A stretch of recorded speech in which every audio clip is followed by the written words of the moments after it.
On March the 15th, 1917, Tsar Nicholas II, supreme ruler of all the Russias, an autocrat who believed above all in maintaining his proud dynasty, was forced to abdicate in the face of political and economic pressure that led in the end to total revolution. As power slipped away from his family, the Tsar himself said a final farewell to his vast army.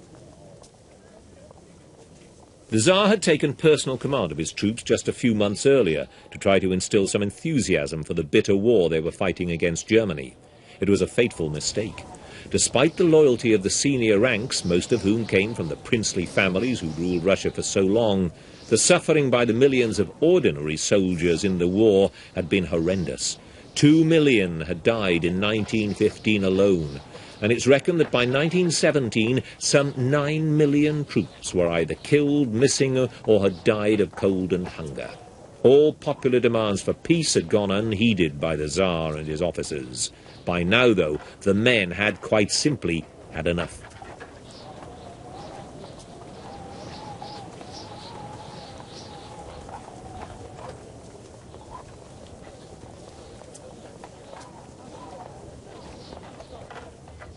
But it wasn't only the troops at the front who were suffering that year. The winter of 1917 was particularly cold, 35 degrees below zero in Petrograd.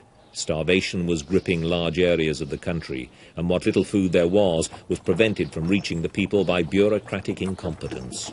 Discontent was growing into open revolt, which grew with astonishing speed. In Petrograd, crowds took to the streets demanding an end to the war.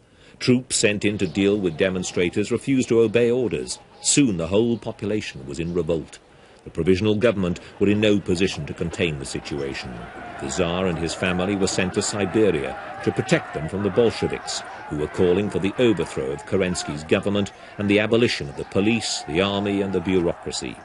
A few weeks later, their leader, Vladimir Lenin, returned to Russia after 10 years in exile.